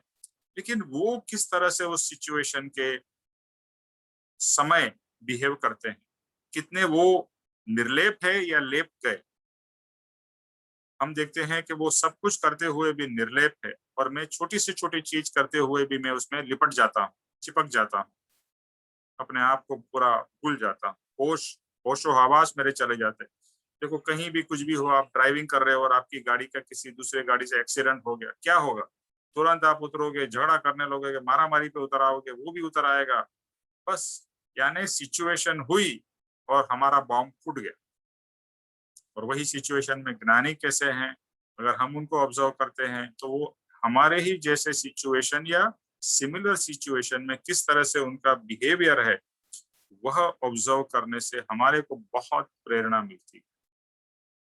और वहां पर कोई सीख नहीं है, सिर्फ बर्तन देख के। और ये बात पहले भी की गई है कि बच्चे लोग अपने माता पिता के बर्तन को देखकर उसका भी बिहेवियर वैसा होता है। अगर माता पिता नौकर को रिस्पेक्ट देते हैं तो वो भी रिस्पेक्ट देगा, अगर माता पिता नौकर को रिस्पेक्ट नहीं देते हैं तो वो भी उसी तरह से बिहेव करेगा। तो हम भी बच्चे हैं, तो हमारे माता पिता हमारे गुरु है, तो हम गुरु को ऑब्जर्व करेंगे और गुरु किस तरह से बिहेव करते हैं या सिचुएशन को डील करते हैं, उस सिचुएशन के हिसाब से हम भी उसी तरह से बिहेव करने में प्रेरणा मिलेगी। हम उस तरह शायद बिहेव नहीं कर पाएंगे और उसमें कोई प्रॉब्लम नहीं है। ऐसा मत सोचो ज्ञानी बहुत ऊंची दशा पे है, आगे की दशा पे है, तो हम सोचेंगे अरे वो तो इतने शांत रहते हैं, मैं तो अब अपसेट हो जाता हूँ। दुखी होने की बात नहीं है। You have to take inspiration from him और हर, बट निराश मत होइए, अरे मैं तो कुछ नहीं कर पाता हूँ, मैं तो इतने समय से मार्ग में हूँ। अरे ये तो सालों का पुरुषार्थ है, ये भवो भाव का पुरुषार्थ है। जैसे बताया 15-15 भाव लगते हैं, वो भी समकित के मिलने के बाद में। तो ये लंबा प्रोसेस है, लेकिन वो प्रोसेस कंटिन्यूअसली हमें करते रहना है। यानी उनकी मुद्रा, उनका सत्समागम और उनके वचन बार बार उसका हम उपयोग करेंगे तो ये दशा की तरफ हम भी आगे बढ़ पाएंगे। और जैसा बताया, क्रोध आता है तो हम एक्सट्रीम क्रोध कर लेते हैं, लोभ आता है तो हमारा कोई एक्सट्रीम लोभ होता है, वासना हमारे अंदर उत्पन्न होती है तो वो भी एक्सट्रीम में होती है। तो ये सब सत्समागम से ये सब कम होने लगती है। ये जीरो हो जाएगी ऐसा अभी तो पॉसिबल नहीं, लेकिन कम भी हो जाए तो हम बहुत हमने प्रोग्रेस किया ऐसा हम समझ सकते हैं। ओके, नेक्स्ट पैराग्राफ कौन पढ़ेगा? मैं पढ़ूं निमेश भाई? प्लीज। इतिहास साक्षी है कि 8वें एडवर्ड ने अपनी प्रेमिका के लिए इंग्लैंड की राजगद्दी छोड़ दी थी। 5वें जॉर्ज के पुत्र 8वें एडवर्ड को अमेरिकन स्त्री वालिस वॉरफील्ड सिम्पटन के साथ प्रेम हो गया था। राज्य का कायदा था कि राजकुमार बाहर की स्त्री के साथ विवाह नहीं कर सकता, इसीलिए उन्होंने राजगद्दी छोड़ दी।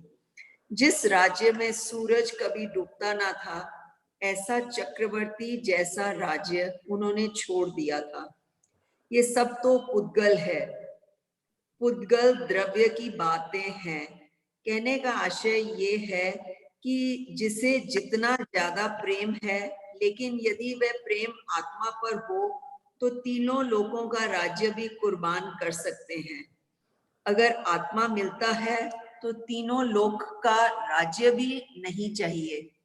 जहां अनेक भवों के संस्कार के कारण और खास करके काम वृत्ति के साथ हम अत्यंत तन्मय हो जाते हैं, वहां उनके समागम के कारण अनेक अलग अलग प्रसंगों में उन्हें देखते हुए लगता है कि जिस जगह पर हम अपनी 5 इंद्रियों और मन को संयम में नहीं रख सकते, ऐसी स्थिति में कितने ही बलवान निमित्त मिलने पर भी वे कितने निस्पृह रहते हैं, कितने अंतरंग वैराग्य से रहते हैं। उनके समागम में रहकर जब उन्हें ऐसा देखते हैं तब आश्चर्य होता है, अहो अहो होता है। जिनकी मनोवृत्ति निराबाध रूप से बहा करती है, जिसके संकल्प विकल्प मंद हो गए हैं, जिसमें 5 विषयों से विरक्त बुद्धि के अंकुर फूट निकले हैं, जिसके कलेश के कारण निर्मूल कर दिए हैं, जो अनेकांत दृष्टि युक्त एकांत दृष्टि का सेवन किया करता है और जिसकी मात्र एक शुद्ध वृत्ति ही है, वह प्रतापी पुरुष जयवंत रहे। हमें वैसा बनने का पुरुषार्थ करना चाहिए। सतगुरु के गुणों की व्याख्या अनंत है, अनंत। बस हमें उसकी पहचान करनी है। जैसे एक सामान्य व्यक्ति अपना सब कुछ, अपना राज, अपना सब कुछ छोड़ के अपने प्रेम में, अपने संसार में लुप्त हो सकता है, ऐसे कितने ही राजा जो हमने जैसे अशोक को देखा है, महावीर को देखा है, जिन्होंने अपने राज्य त्याग करके अपनी जो उनकी लालसा थी, अपने स्व में बसने की, अपने स्वभाव को पहचानने की, आत्मा की पहचान करने की, ऐसे बलवान महापुरुषों का योग बल भी हमने देखा है इसी सृष्टि पर। उनकी जो उनके जैसे जैसी उनकी वृत्तियां, जैसे जैसे उनके विषयों में हमने पहचान की है, और ऐसे ही अपने सदगुरु के प्रति भी जो जिनकी कंटिन्यूस उनकी ये देखी जाती है कि उनकी जो इंद्रियां, उनकी पांचों इंद्रियां कैसे उन्होंने विरक्त की हैं, किस विषय में लगाई हैं, अपने आत्मा को अनुभव करने में। और हमें उसी तरह अपने आप को भी उनको पहचान के, अपने आप को उनके गुणों की हमें पहचान करके उनके गुणों को हमने अपने अंदर प्रकट करना है। ये हमारी ऐसी हमारी वृत्ति होनी चाहिए। और ऐसे गुरुओं को हम इतना, हमें उस समय अहोभाव आना चाहिए कि हम उनके लिए दुआएं करें और उनके लिए हमारे अंदर से ये निकले, जैसे यहाँ लिखा है कि वो जयवंत रहे। मतलब इस काल में नहीं, तीनों कालों में, मतलब हमें वो पहले भी मिले हैं, आज भी मिले हैं और फ्यूचर में भी हमें मिले, ताकि हमारा जब तक कल्याण नहीं होगा, जब तक हमें अपना स्व का अनुभव नहीं होगा, हमारा जब तक आत्मा साक्षात्कार नहीं होगा, तो हमारा परिभ्रमण निश्चय है। बार बार we are going to be in this circle of birth and death. तो जब तक हमें गुरु के वचन, मुद्रा और उनका समागम मिलता रहेगा, so the closer we are going to be to moksha. और इसके विपरीत होगा तो उतना ही हम मोक्ष के भी दूर हैं। तो इसीलिए हमें, जैसे इसमें यहाँ लिखा है, अंतरंग से हमें वैराग्य। नाउ वैराग्य इज, मैंने पढ़ा है अभी in the recent past only, वैराग्य हम अपने आप प्रैक्टिस नहीं कर सकते निमिष भाई।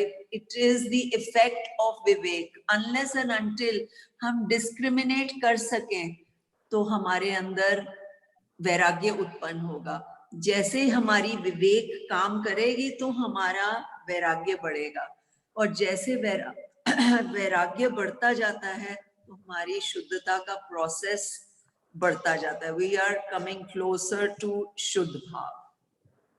That's all right.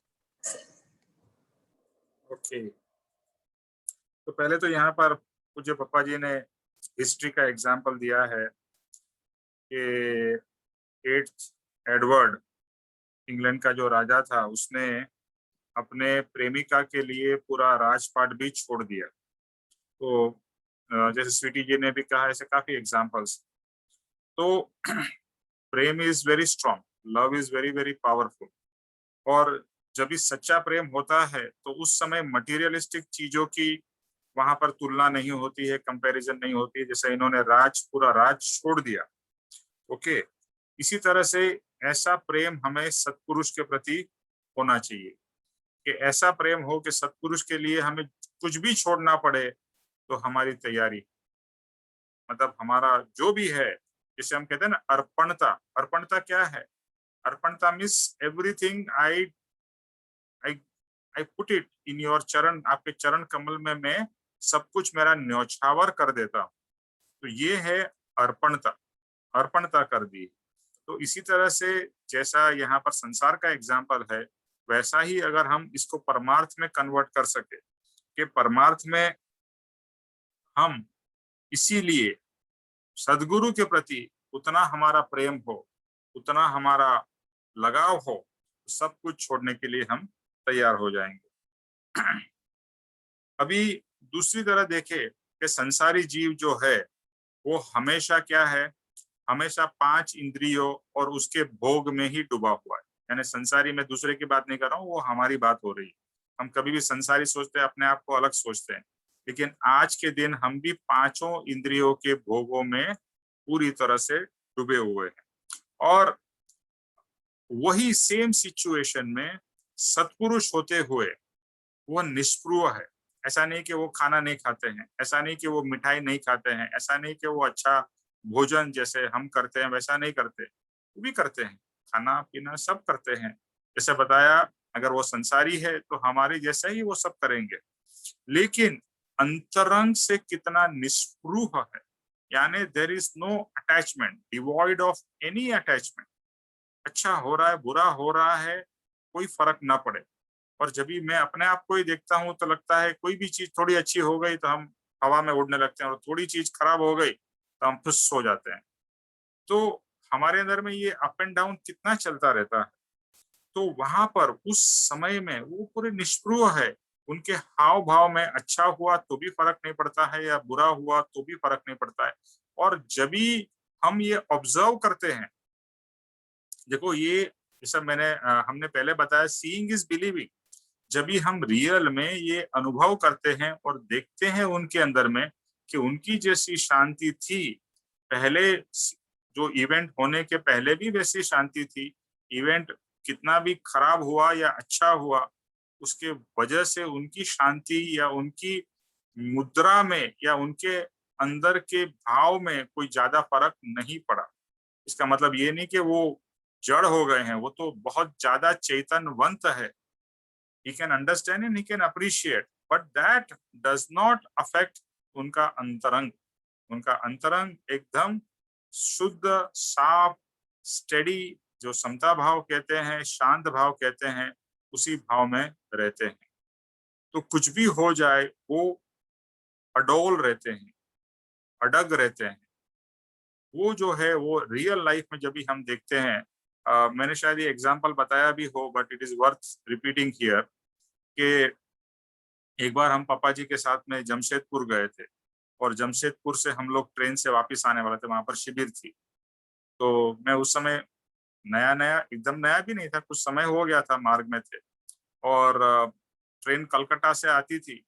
तो जैसे ही ट्रेन, और बहुत सारे लोग थे, हम लोग, सामान भी बहुत सारा था, पापा जी एक बेंच पे बैठे हुए थे, और जैसे ही ट्रेन प्लेटफॉर्म के अंदर एंटर हुई तो हम लोग, पता है आपको, हर एक को एक्सपीरियंस होगा कि जैसी ट्रेन आती है हम पूरे एकदम एक्टिव हो जाते हैं, चलो चलो ट्रेन पकड़नी है, यानी ट्रेन छूट ना जाए, ऐसा हमारा एकदम एक भाव हो जाता है, और दौड़ने लगते हैं। तो मैंने भी बोला चलो चलो ट्रेन आ गई, चलो चलो सब सब सरो let's all get ready, and train में चढ़ जाना है, इस तरह का एक भाव और ऐसा एक एक्सप्रेशन मेरा हो गया। और पूज्य पापा जी वहां शांति से बैठे हुए थे बेंच के ऊपर, और उन्होंने मुझे एक इतनी स्माइल दी, तब एकदम शांत थे और एकदम स्माइल दिया मुझे।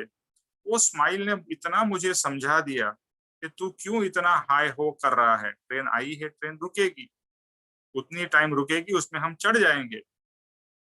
लेकिन मेरे में जो आकुलता व्याकुलता थी उनमें बिल्कुल नहीं थी, और वो तो मेरे से उम्र में भी बड़े हैं, उनको चढ़ने में भी टाइम लगेगा। कोई ऐसा, कोई मतलब, एक बोलते हैं ना कि बाल भी बांका नहीं हुआ, एकदम शांत है। और हर एक समय में ये शांति और समता उनमें देखने को हमें मिलती है। और जब ये एक्सपीरियंस करते हैं तो आज भी मैं कभी भी ट्रेन या फ्लाइट पकड़ने जाता हूँ और अंदर से ये होने लगता है फ्लाइट मिस हो जाएगी, ट्रेन मिस हो जाएगी, तो पापा जी की वो मुद्रा याद आती है और मन और शांत हो जाता है, या शांत करने का पुरुषार्थ होने लगता है, शांत हो जा, कोई कुछ नहीं होने वाला, और जो ट्रेन जाने वाली तो चली ही जाएगी, तो भागेगा दौड़ेगा, तेरे नसीब में नहीं है।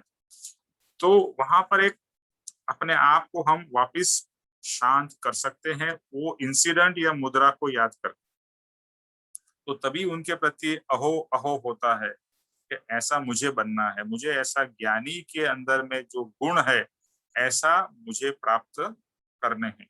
और जैसा कहा, इट विल टेक टाइम, वो भी पहले हमारे जैसे ही थे, लेकिन उन्होंने पुरुषार्थ करके वैसी दशा अचीव की है और हमें करनी है। लेकिन हमारे पास में एक रोल मॉडल है, जो रोल मॉडल को हम फॉलो कर सकते हैं।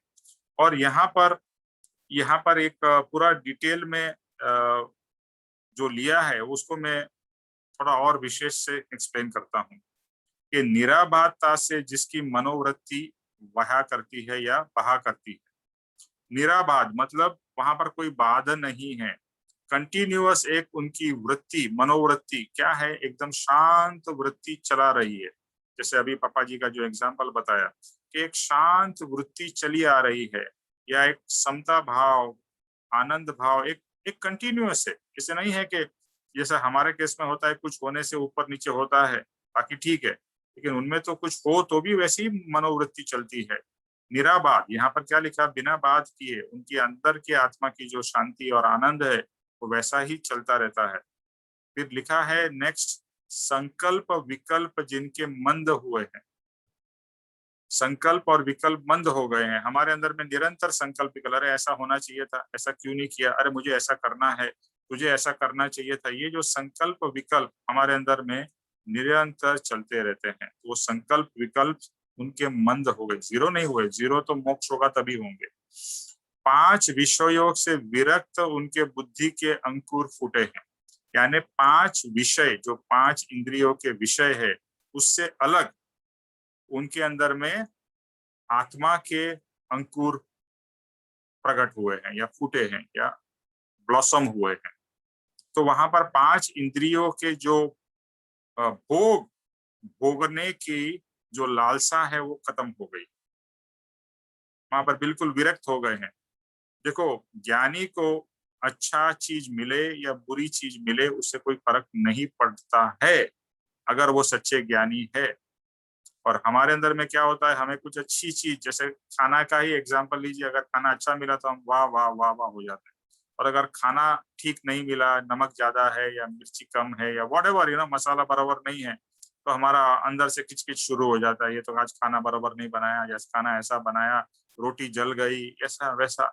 वो सब विभाव जो हमारे अंदर में उत्पन्न होते हैं, वहां पर वो उनके अंदर में नहीं होते। जैसा है वो एक्सेप्ट, वो खा लेते हैं या पहन लेते हैं, जो भी, मतलब एक सहजता से हर एक क्रिया वहां पर उनकी होती है। और 5 विषयों में जो हम पूरे घुस गए हैं उससे वो डिटैच्ड, काम वही कर रहे हैं, सब कुछ कर रहे हैं, लेकिन अटैच्ड नहीं। क्लेश के कारण जिन्होंने निर्मूल किए, तो ये पैराग्राफ आई थिंक कृपाणु देव का है, क्लेश के कारण जिन्होंने निर्मूल किए हैं, यानी हमारे जीवन में क्लेश चलता ही रहता है, राइट। अब देखिए, हर समय, मतलब ऐसा कोई दिन नहीं होगा या समय नहीं होगा जब ये अंतरंग से कुछ ना कुछ अंदर में क्लेश न चलता हो। इधर अंदर में क्लेश चल रहा है या बाह्य के लोगों से हमारा क्लेश चल रहा है। तो यहाँ कहते हैं कि क्लेश के कारण ही जिसने उड़ा दिए, यानी क्लेश होने का कोई चांस ही नहीं, बिकॉज उसका जो रीजन है, रीजन क्या है क्लेश होने का, राग और द्वेष और अज्ञान। तो राग द्वेष अज्ञान वो चीज ही उनकी कम हो गई है, तो फिर क्लेश भी क्यों होगा। अगर कोई आपको आके गाली दे दे और आपको अगर अफेक्ट नहीं होगा तो आपको क्लेश होगा क्या, आपको उससे झगड़ा होगा।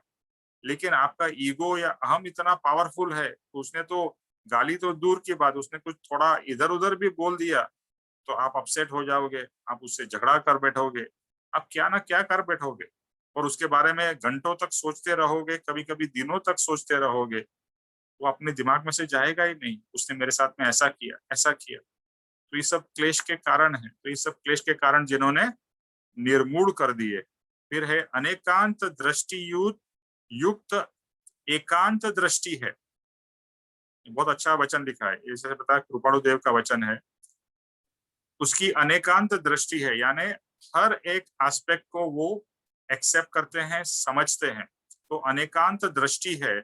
ऐसी एकांत दृष्टि मतलब उनकी जो है कि हर एक चीज को मैं एक्सेप्ट करता हूँ, ऐसी एकांत दृष्टि है। बट एक शब्द का उन्होंने यूज किया है, अनेकांत दृष्टि है, बट हर समय एक अनेकांत दृष्टि उनकी चली आ रही है। ऐसी एकांत दृष्टि यानी हर समय वो दूसरे के पॉइंट ऑफ व्यू से भी समझते हैं, अपने पॉइंट ऑफ व्यू से भी और बाकी लोगों के पॉइंट ऑफ व्यू से। तो 360 डिग्रीज जिसे कहते हैं पर्सपेक्टिव, तो वह हर समय देखते हैं और उसको उपयोग करते हैं, समझते हैं। और जिसकी मात्र एक शुद्ध वृत्ति है, शुद्ध, जो हम हे प्रभु गाते हैं ना, हे प्रभु शू कहूं दीना ना दया, शुद्ध भाव मुझमा नहीं, शुद्ध भाव मेरे में नहीं है। तो यहाँ पर इनके बारे में क्या है, उनमें शुद्ध वृत्ति चली रही है, शुद्ध भाव चल रहे हैं, यानी जो एटमॉस्फेयर जहाँ पर वो है वो उनको अफेक्ट नहीं कर रहे हैं, अंदर से आत्मा में अपनी मस्ती में मग्न है और शुद्ध भाव में एकदम आनंद में, जो हम कहते हैं ना सच्चित आनंद का वो अनुभव कर रहे हैं, शुद्ध भाव में है, किसी के लिए कोई सोचता ना नहीं है कुछ क्या हो रहा है, मतलब उससे सब पर हो गए हैं। तो वो शुद्ध उनकी वृत्ति है, शुद्ध भाव है। ऐसे प्रतापी पुरुष जयवान जयवंत वर्तो जयवंत वर्त, ऐसे पुरुष को मैं नमन करता हूँ, उनका जय जयकार करता हूँ। ये मेरे भाव है, ये कृपाणु देव ने लिखा है। तो ऐसे भाव ऐसे ज्ञानी के प्रति मेरे है। तो यहाँ पर ज्ञानी के सब गुण उन्होंने बता दिए कि ज्ञानी कैसे होते हैं। तो ये जो पाठ है ना, वापिस बार बार पढ़िएगा कि ज्ञानी कैसे होते हैं या कैसे होने चाहिए, और क्या मेरे ज्ञानी ऐसे हैं और है, तो बस उनका जय जयकार करो, उनको फॉलो करो और बस उनके साथ में लगे रहो। ओके, एक लास्ट पैराग्राफ है इस पार्ट का, वो पूरा कर लेते हैं और फिर आज का सेशन एंड करते हैं। Who will like to read?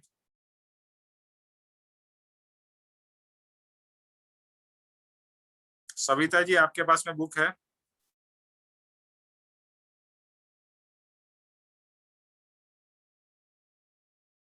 Okay, ज्योतिष भाई आप पढ़िए ना।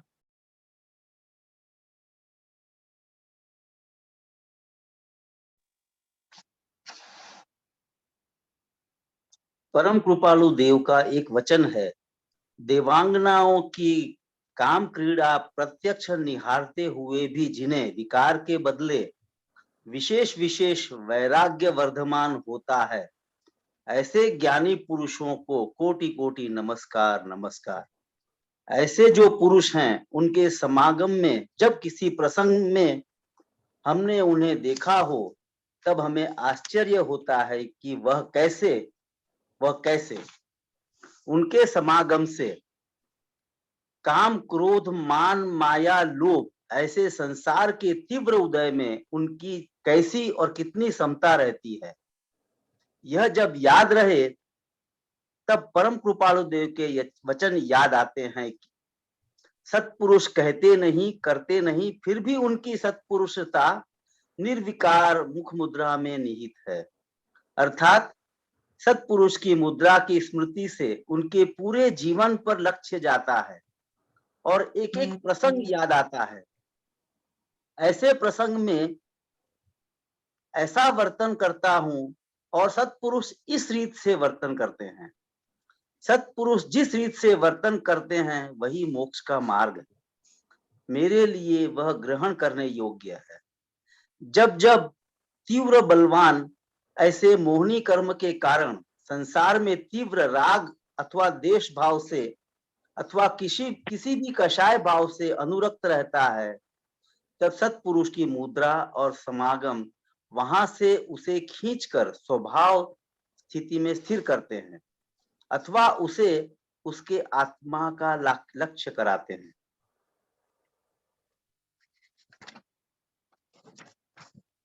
इसमें निमेश भाई, ये जो देवांगनाओं की काम क्रीड़ा के बारे में है ना, एक स्टोरी कहते हैं कि कुछ स्त्रियां नदी में नहा रही थी और वहां से व्यास जी, जिन्होंने की वेद की रचना की है ऐसा कहते हैं, वो वहां से गुजर रहे थे। तो सब स्त्रियों ने बाहर निकल के अपने कपड़े पहन लिए और फिर वो चले गए। थोड़ी देर बाद में फिर वो नहाने लगे और वहां से अष्टावक्र वहां से, वो भी एक संत पुरुष हो गए, वो वहां से निकले। तो सब स्त्रियों ने मतलब अपना नहाना शुरू रखा। तब आपस में कुछ बात हुई, तब पता लगा कि भी अष्टावक्र को कोई फर्क नहीं पड़ता है, ये स्त्री है पुरुष है, कपड़े पहने हैं नहीं पूरे हैं, ऐसी उनकी दशा थी। और इसी अष्टावक्र के बारे में एक और भी स्टोरी कहते हैं कि जनक राजा जो बोलते हैं, बहुत अपने इसमें जैन शास्त्र, अपने इसमें भी बहुत सारी उनकी स्टोरी आती हैं।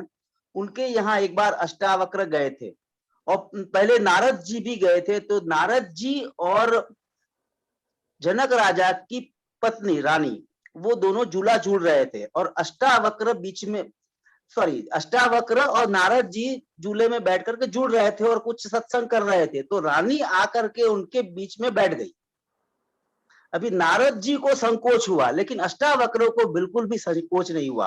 तो ऐसी उनकी दशा थी। तो ये जो इसके बारे में कहा है कि देवांगनाओं की काम क्रीड़ा प्रत्यक्ष निहारते हुए भी जिनके विकार के भाव नहीं होते हैं और वैराग्य वर्धमान होता है, ऐसे ज्ञानी पुरुषों को कोटि कोटि नमस्कार।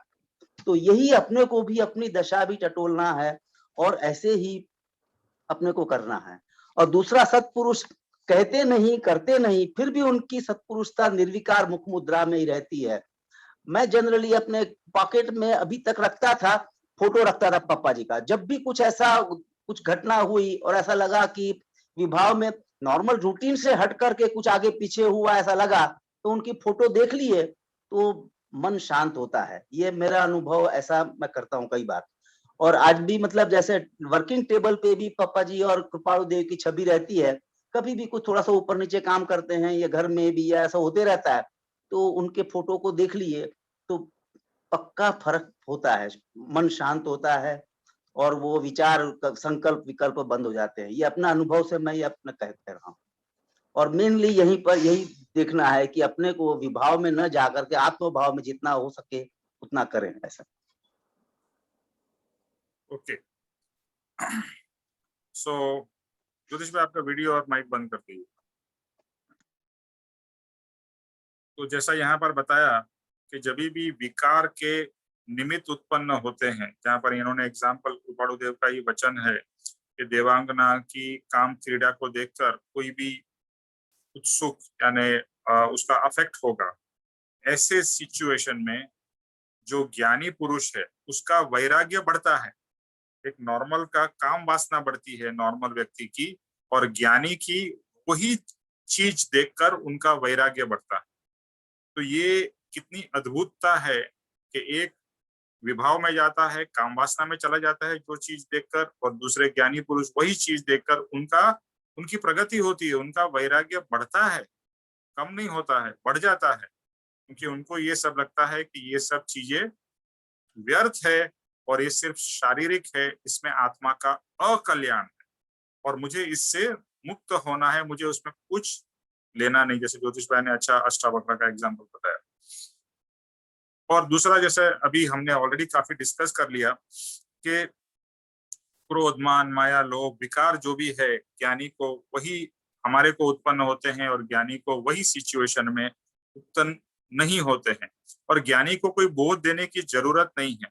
ज्ञानी के मुख मुद्रा में, जैसे यहाँ पे कहा कि सत्पुरुष कुछ कहने की जरूरत नहीं है, कुछ करने की जरूरत नहीं है, बस वो सिर्फ सत्पुरुष के प्रेजेंस में ही हमें उनकी सत्पुरुषता दिखाई देती है। उनका जो ऑरा है, उस ऑरा में ही हमें सत्पुरुषता कंप्लीटली दिखाई देती है। और वही ऑरा हमें ग्रहण करना है और वही वाइब्रेशंस, वही प्योरिटी, जो शुद्धता उनकी है, वो हमें फील करनी है। और वो फीलिंग समागम से ही बेस्ट हो सकती है। यानी उनसे जब मिलने का मौका मिले, और यही भाव हमारे निरंतर अंदर में चलते रहना चाहिए कि मुझे उनकी लाइव मुद्रा और उनका लाइव समागम करना है। अगर ये सब पढ़ते रहे और सुनते रहे और ये भाव ही उत्पन्न न हो कि मुझे प्रत्यक्ष लिविंग सदगुरु के साथ में समागम करना है, एंड डोंट वेट कि जब भी मुझे मौका मिलेगा तभी मैं मिलूंगा या मिलूंगी, पता नहीं जीवन चला भी जाए, खत्म भी हो जाए और मिले भी नहीं। तो ये तो एक सुनहरा अवसर है। और अनफॉर्चुनेटली जो दिल्ली की शिविर होने वाली थी, दिल्ली आगरा वगैरह की, पोस्टपोन हो गई। बट आप लोग भाव करिए, और जितने स्ट्रांग भाव करेंगे, पता है अभी कोरोना है, ये है, एवरीथिंग विल हैपन, इस संसार में सब कुछ चलता रहेगा। लेकिन अगर आपके भाव स्ट्रांग होंगे, क्या मुझे प्रत्यक्ष सदगुरु की ये जो यहाँ पर मुद्रा और समागम की इतनी बातें हो रही है, मुझे वो एक्सपीरियंस करनी है, कैसी उनकी मुद्रा है, कैसी उनकी स्थिरता है, कैसे उनकी शांति या प्रेम या व्हाटएवर, ये जो गुण है आत्मा के, वो मुझे उनमें देखने हैं, अनुभव करने हैं। तो रियली ये, और जैसे अंदर में, हमारे अंदर में वो छवि अंकित हो जाए, जैसे मैंने जो रेलवे का एग्जाम्पल दिया, ऐसे एक एक छोटी छोटी चीजें है ना जो हमारे ऊपर में अंकित हो जाती है। ये बुद्धि में अंकित नहीं है, ये आत्मा में अंकित है। और आत्मसात मुख मुद्रा समागम जो आ जाएगा, फिर वो फ्यूचर में हमें ही आगे प्रोग्रेस आत्मा के मार्ग पे बढ़ाता जाएगा। बट ये तीनों चीजें कंटिन्यूअसली बी रिक्वायर, ऐसा नहीं कि एक बार मिल गई इनफ है। वचन मुद्रा समागम वी रिक्वायर इट ऑन गोइंगली, तो ही हमारा प्रोग्रेस होगा। तो अभी टाइम हो गया है, तो यहाँ पर हम स्टॉप करते हैं आज का session. If you really see, आज का सेशन में दो ही चीज के ऊपर फोकस था, मुद्रा और समागम, दैट्स ऑल। आज हमने दो ही चीज के ऊपर बात की है, मुद्रा और समागम, लेकिन वो इतनी इम्पोर्टेंट। ओके, सो जय स्वरूप करते हैं। शिखा, आप करना चाहोगे जय स्वरूप? निमेश भाई मैं बोलूं? अच्छा, चलिए आप बोलिए। कोई बात नहीं निमेश। नेक्स्ट टाइम आपको चांस देंगे, शिखा जरा जल्दी आ जाना। जी जी बिल्कुल, नेक्स्ट टाइम वो बुक्स भी आ गए हैं, next time I will do reading also please. जेह स्वरूप समझा बिना पाम्यो दुख अनंत, समझावो ते पद नमो श्री सतगुरु भगवन। परम पुरुष प्रभु सतगुरु परम ज्ञान सुख धाम, जेणे आप्यो भान निज तेने सदा प्रणाम। देह छता जेनी दशा वर्ते देहाती, ते ज्ञानी ना चरण मा हो वंदन अंगड़े।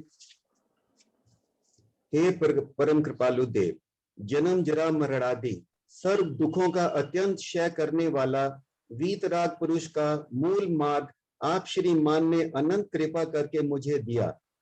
उस अनंत उपकार का प्रत्युपकार करने में मैं सर्वथा असमर्थ हूँ। फिर आप श्रीमान कुछ भी लेने में सर्वथा निष्प्रह हैं, जिससे मैं मन वचन काया की एकाग्रता से आपके चरणारविंद में नमस्कार करता हूँ। आपकी परम भक्ति और वीतराग पुरुष के मूल धर्म की उपासना मेरे हृदय में भव पर्यंत अखंड जागृत रहे, इतना मांगता हूँ। वह सफल हो। ओम शांति शांति शांति। अच्छा, मैं दो चीज कहना चाहता था। एक तो बुक्स जिनके पास में नहीं थी उनको कुरियर वगैरह कर दी है, तो आपको मिल जानी चाहिए बिफोर द नेक्स्ट सेशन। और अभी जो जितने लोग ज्यादा पढ़ेंगे उतना बेटर होगा, तो हर एक के व्यू पॉइंट्स और अलग अलग समझ होगी। और सिर्फ पढ़ के नहीं आइए, पढ़ के और उसको और डाइजेस्ट करके और अपने शब्दों में आप एक्सप्रेस कर सके, वैसे भाव से हमें करना है। तो श्रुति चेतना जागृत कर्म से लेकर जो रेस्ट ऑफ दी पहली गाथा है, उसका आप वांचन करके नेक्स्ट टाइम आइएगा। दूसरा, एक्चुअली हमारा अभी वंस अ वीक ही सेशन हो रहा है, तो मुझे ऐसा लग रहा है कि लोगों को याद नहीं रहता है, और इसीलिए हम रिमाइंड करते हैं। लेकिन मेरा रिक्वेस्ट सबसे ये रहेगा कि आप, आजकल के स्मार्टफोन सबके पास है, उसमें रिमाइंडर का या अलार्म का फैसिलिटी है। आप जाके सैटरडे 4:58 का आपका अलार्म सेट कर दो। अगर आपको नहीं आता है तो आपके बच्चे या कोई भी किसी का भी हेल्प लेके कर दो, तो आपको याद नहीं रखना पड़ेगा। और एक बार देखो, अगर सत्संग, यू लुक फॉरवर्ड टू सत्संग, तो सैटरडे आते ही आपको याद अवश्य आ जाएगा। और नहीं आया तो ये अलार्म तो आपके पास में रहेगा। तो अभी से नेक्स्ट सैटरडे की तैयारी कीजिए, और आज जो सत्संग में हुआ है उसको सुनिए, और उसका और अंदर से और गहराई से मुद्रा और समागम तो बहुत ही इंपॉर्टेंट चीज है। हाँ सुरेश। निमेश भाई, I would rather go one step ahead. जैसे मैंने अभी क्या किया है कि मॉर्निंग में 10 o'clock को एक प्री अलार्म आता है कि today evening there is a satsang, और शाम को 4:45 बजे का एक अलार्म लगा है, 2 अलार्म लगा है। So Good it idea. Becomes easy for whole day में कोई प्लानिंग करना है रादर देन लास्ट मिनट का रिमाइंडर। Good idea. या सो इस तरह से आप कर सकते हो जैसे सुरेश ने सजेस्ट किया, जैसे भी आपको सूटेबल हो। बट एक आजकल टेक्नोलॉजी अवेलेबल है, रिमाइंडर डाल दो, और 2 रिमाइंडर डाल दो, एक पहले प्री वार्निंग और एक at the right time, at the time of सत्संग। ओके, सो